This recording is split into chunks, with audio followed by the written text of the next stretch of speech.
Hola, hoy tenemos el honor que nos acompañen dos defensoras de Centroamérica. Por cuestiones de seguridad vamos a usar el anonimato.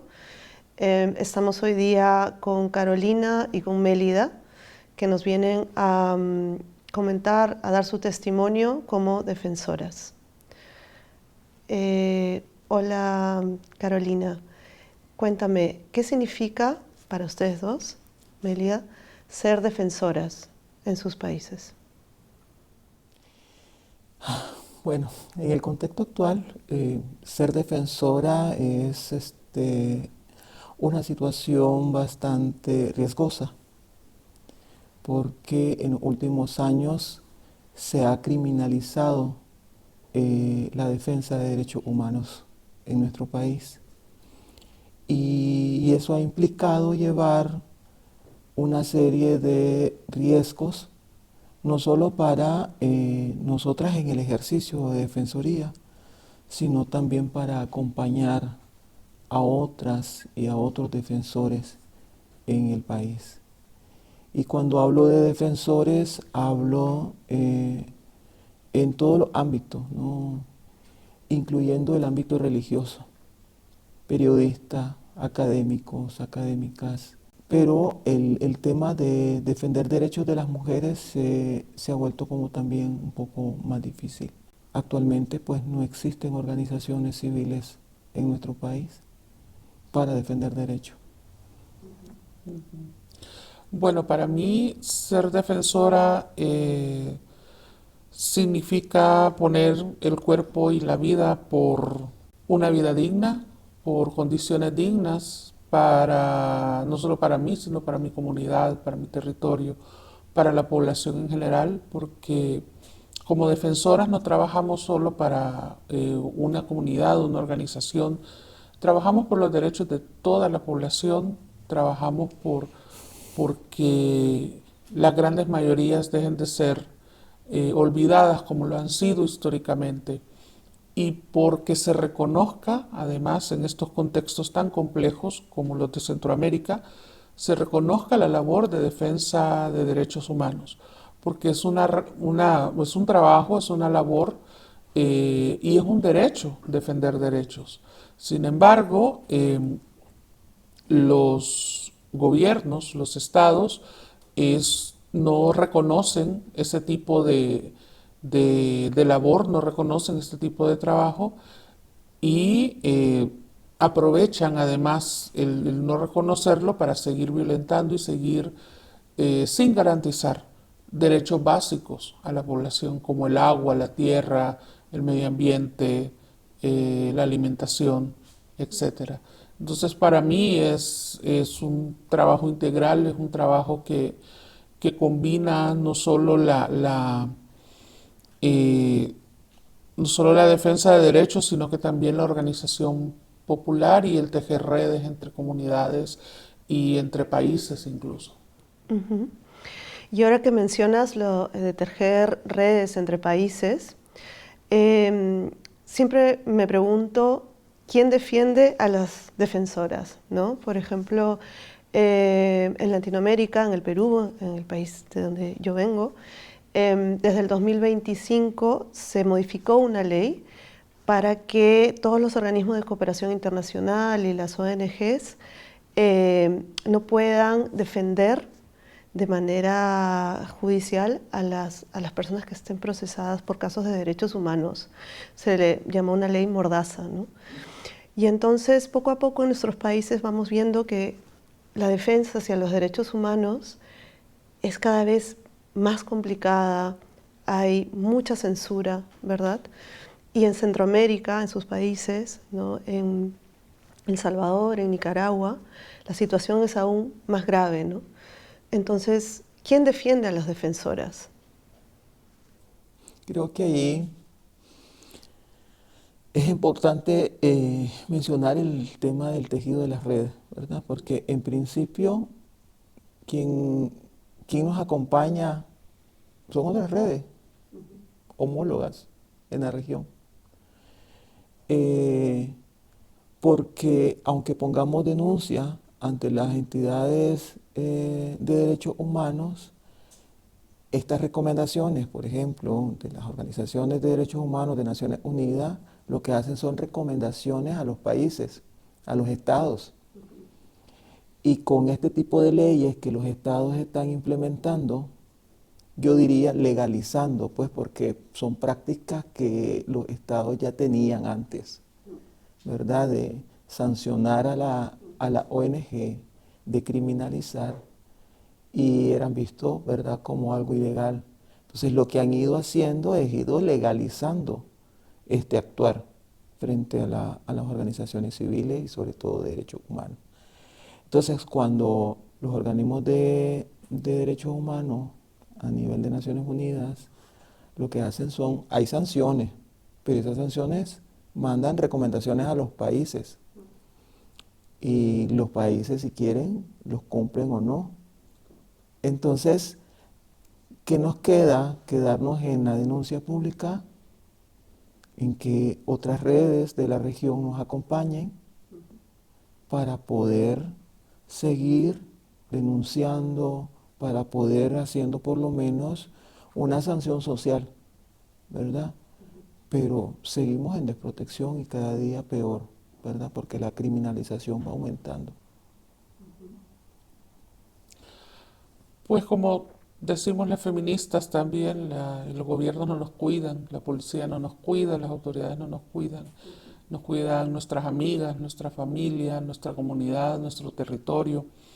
Eh, y como decía Carolina, es evidente que a nivel legal no es una labor que sea reconocida, incluso cuando organismos internacionales han escrito y establecido una infinidad de convenios. Por ejemplo, en 2017-18, si no mal recuerdo, eh, se establece el Acuerdo de Escazú en Costa Rica. Es un acuerdo también que reconoce la labor de defensa de derechos humanos, no solo de personas defensoras del medio ambiente, del territorio, sino que de todas las personas defensoras de derechos humanos. Hasta la fecha ningún país de Centroamérica ha ratificado el Acuerdo de Escazú. Y es un acuerdo que mandata a los estados que lo ratifican a crear leyes, políticas y otros mecanismos para proteger la labor de defensa de derechos.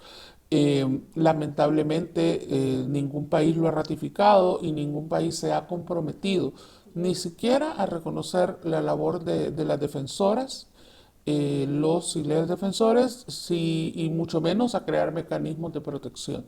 Es por ello que el tema también de tejer redes es muy importante, no solo entre organizaciones del mismo país, sino entre países incluso, y no solo en Centroamérica, sino que en el resto de la región o incluso en otros países de otras regiones, porque compartimos esa misma realidad, el no ser reconocidos y la urgencia y necesidad, sobre todo en este contexto de avance de los conservadurismos y de las derechas y de estas narrativas que niegan los derechos humanos, que son negacionistas de los derechos humanos, es importante tejer estas redes para poder protegernos entre el pueblo, pues entre todas y todos.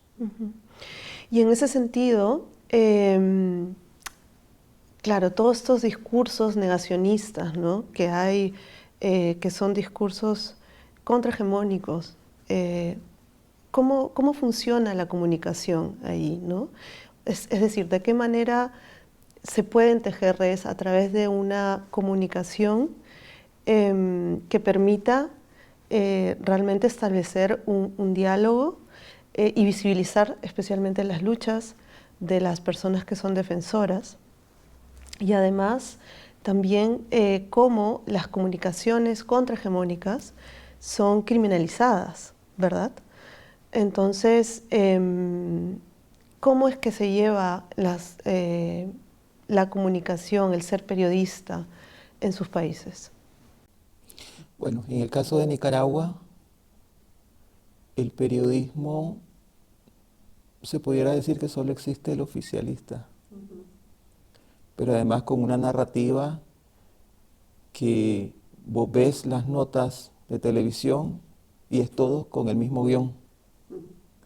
Entonces no hay crítica ni nada, ¿verdad? Incluso ahí ni siquiera hacen preguntas, solo ponen el micrófono. El periodismo nicaragüense independiente se ha visto en los que han sido criminalizados, han sido expulsados, encarcelados, expulsados del país o autoexiliados. Y todos los medios que existían independientes fueron cerrados, ¿verdad? Confiscados sus bienes, todito. Entonces no existe periodismo independiente en Nicaragua, solo el oficial. Entonces el periodismo nicaragüense que se atreve a escribir, a divulgar, a tener información, lo hace desde fuera del país, con medios digitales y con precariedad también, ¿verdad? Porque no solo están viviendo el exilio, ellos quieren seguir trabajando. Y con periodistas que todavía se han quedado en el país y que pues se han dedicado a otra cosa, es como estar trabajando los impactos también en ellas. Porque dice, ¿cómo yo puedo sobrevivir con el silencio, con una mordaza, cuando yo me preparé para ser periodista, para comunicar, para trabajar en esto? Y tengo que reinventarme la vida para sobrevivir. Periodistas que andan de conductoras de taxi.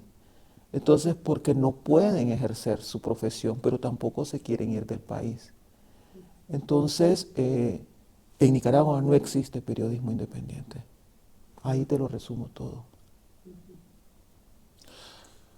Bueno, históricamente las derechas y los grupos conservadores también se han agarrado, digámoslo de alguna manera, se han amarrado o más bien han robado las narrativas y las han transformado a su favor, ¿verdad?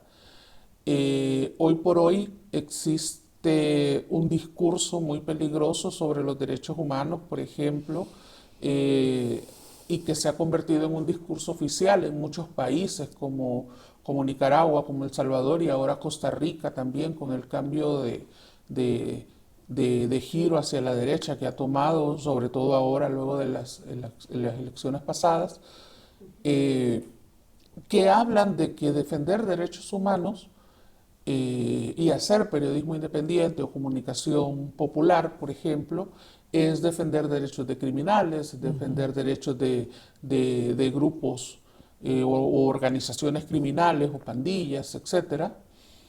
Y eso ha devenido en una serie de amenazas y de aumento de amenazas y de peligros, porque las defensoras hemos sido amenazadas toda la vida en cualquier administración del Estado. Pero ha devenido en un aumento de agresiones hacia defensoras y periodistas.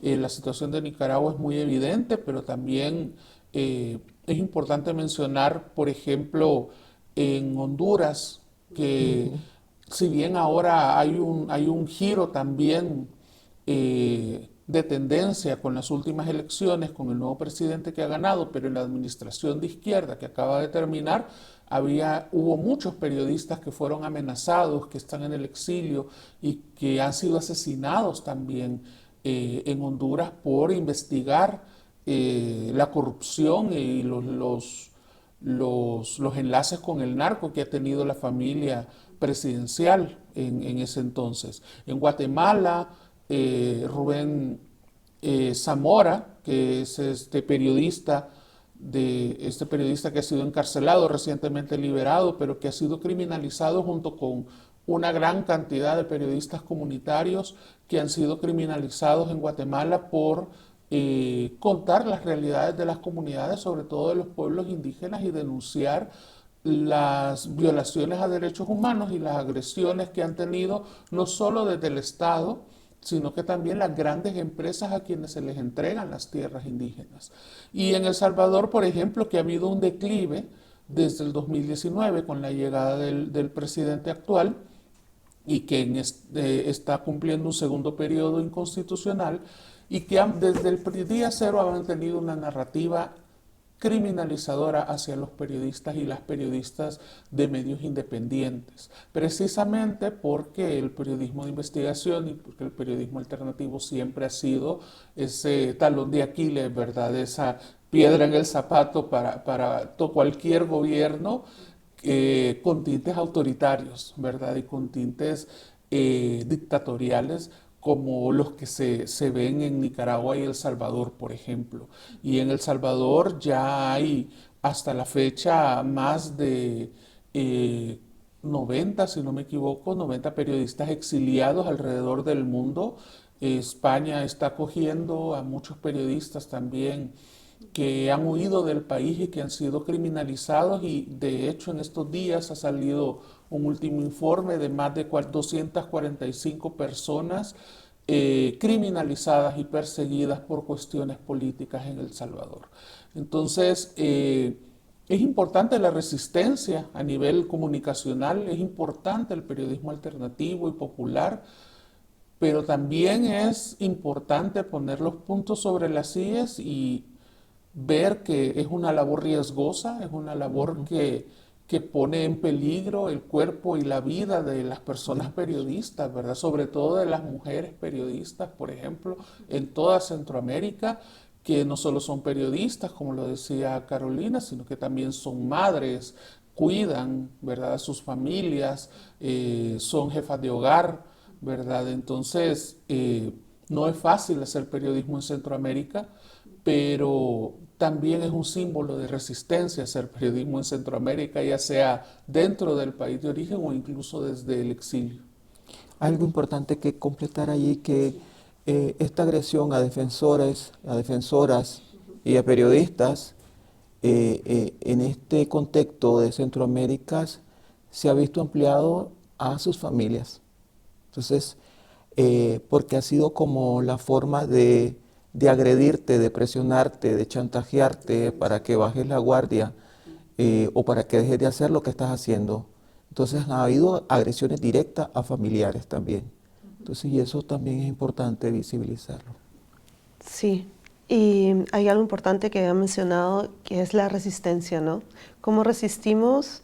Cómo resisten las mujeres, cómo resisten las mujeres que tienen a su cargo roles de cuidado, ¿no? Que tienen a su cargo no solo familias, padres, y que se dedican a la labor de comunicadoras, de defensoras, ¿no? Y que vemos ahora mismo en Latinoamérica unos números muy altos de muertes, a asesinatos a defensoras y defensores, a comunicadores. Y yo me pregunto, todas estas agresiones no solamente lastiman nuestro buen vivir, ¿no? Sino que también afectan, como ustedes lo mencionan, a nuestras familias, a sus familias, ¿verdad? Pero que sin embargo hay esta voluntad, esta fuerza de resistir, ¿no? Como una planta que se mantiene firme. Y yo me pregunto, ¿qué es lo que hace? ¿De dónde viene esta fuerza para que a pesar de todos estos daños, este crimen, continúen defendiendo, continúen comunicando? ¿Qué los hace, qué hace que tengan esta fortaleza, ¿no? Creo que es importante rescatar que el impacto de estas agresiones no ha sido solo en el ámbito legal o en el ámbito profesional. El impacto ha sido desde romper tu tejido social, ¿verdad? Tu comunidad, tu rutina familiar, el hecho de perder derechos civiles, ¿verdad? La libertad de expresión. Hay una serie de impactos que se acumulan en el cuerpo también. Y el impacto en la salud ha sido evidente en muchas y muchos, y que tal vez no son notables inmediatamente. Pero hay un momento de colapso, ¿verdad? Y en las personas que son mayores de edad, es mucho peor porque, como decía Melida al inicio, pones el cuerpo, la vida, y es lo que hacías se convirtió en tu proyecto de vida y que de repente se vea truncado. Entonces colapsas como persona, ¿verdad? Sos un ser integral que pasa todo por tu cuerpo. Y entonces, en ese sentido, para poder seguir resistiendo, toca atenderlo. Toca atenderlo, toca pedir ayuda, que nos cuesta mucho, ¿verdad? Porque siempre estamos para otros y entonces decimos, aquel está peor que yo, aquella está peor que yo tengo más recursos, ¿verdad? Morales, emocionales, de red de apoyo, aquella está peor que yo. Y en ese aquella está peor que yo, colapsamos. Entonces, pero para poder resistir, seguir resistiendo y hacerlo de manera sostenible, pues toca a veces hacer pausas y atender y fortalecer capacidades, cargar baterías para poder seguir. Pues toca también reconocerlo, pues que pasa por eso. Sí. Yo creo que la raíz de la fuerza para ser defensoras, supongo, ¿verdad?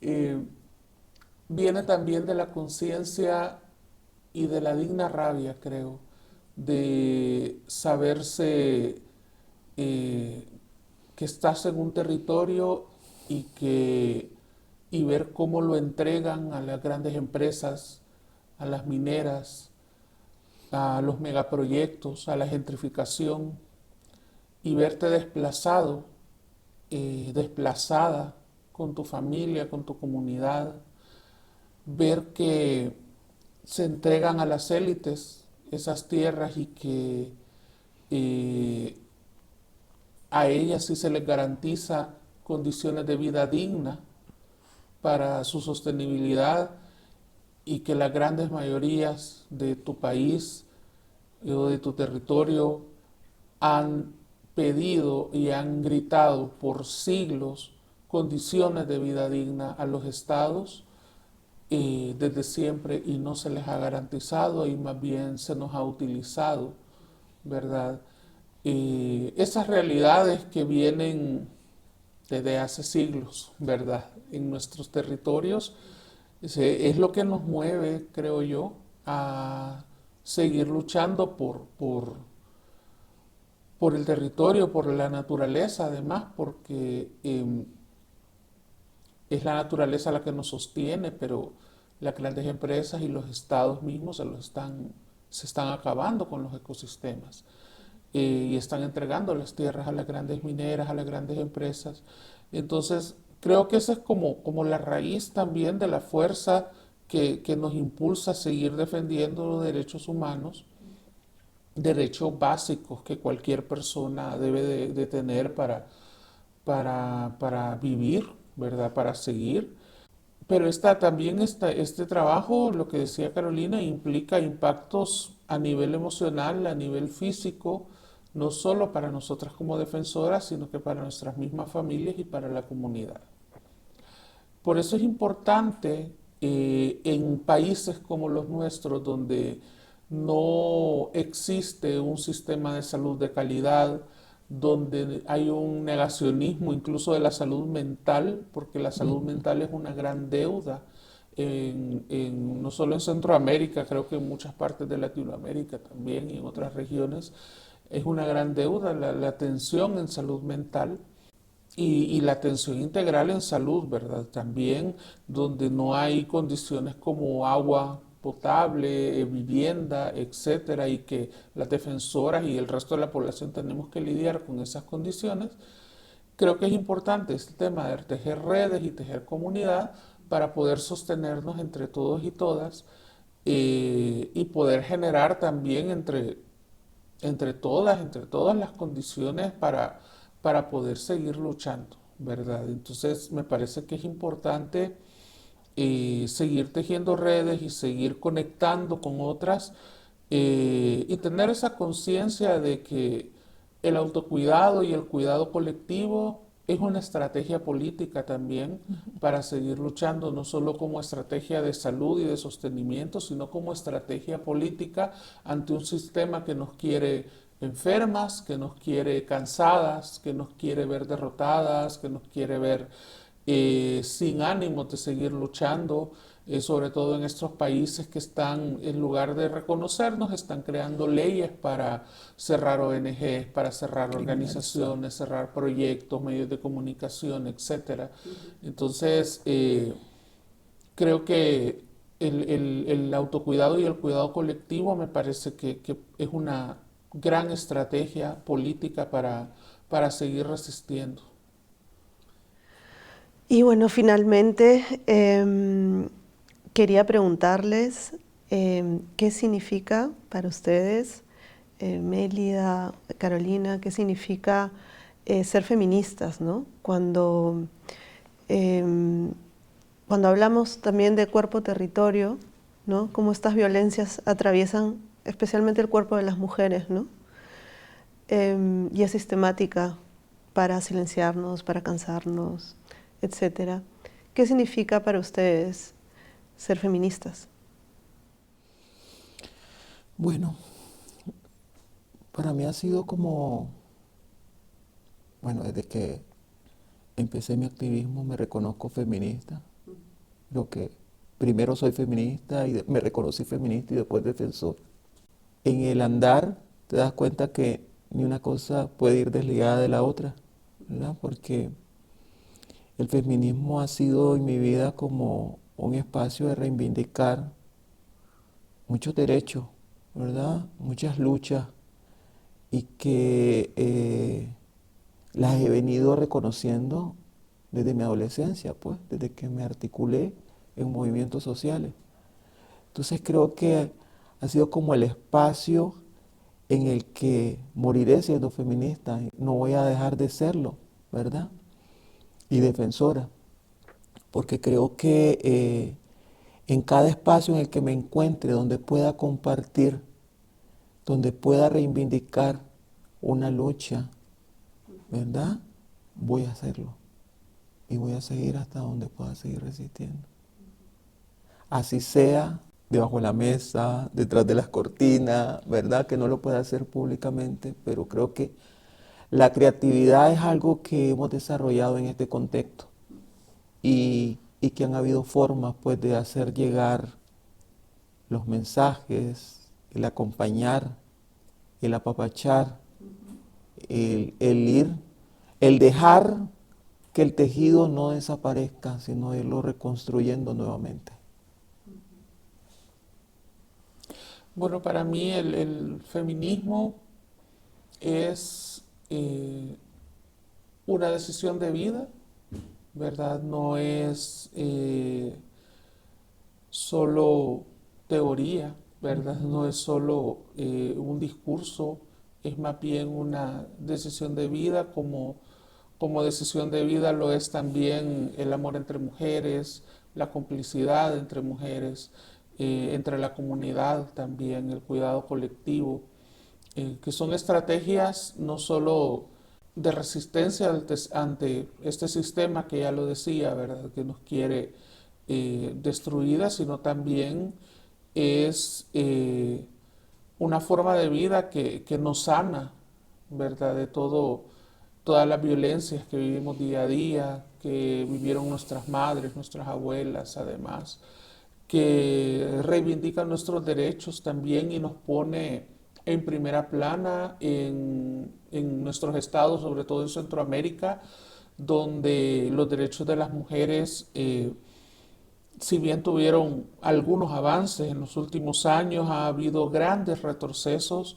también en los últimos años, están más invisibilizados que nunca y creo que ahora más que nunca también ser feminista es urgente, es necesario y es importante incluso desde las sombras, como decía Carolina, incluso desde la clandestinidad, incluso para proteger nuestra seguridad desde cualquier parte del mundo y desde cualquier lugar y trinchera.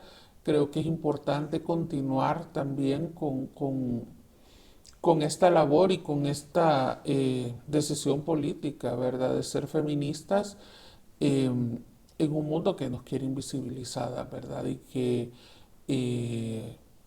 está creado también, no está creado para nosotras, no está construido para nosotras. Entonces, para mí es eso, es una decisión de vida y es algo que nos marca el camino y es un horizonte también.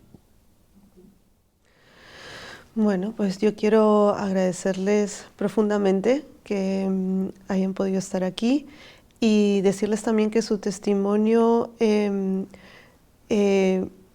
atravesará fronteras, seguramente llega a otras defensoras para animarlas también a continuar defendiendo la vida y los territorios. Muchas gracias. Gracias. Gracias. Gracias.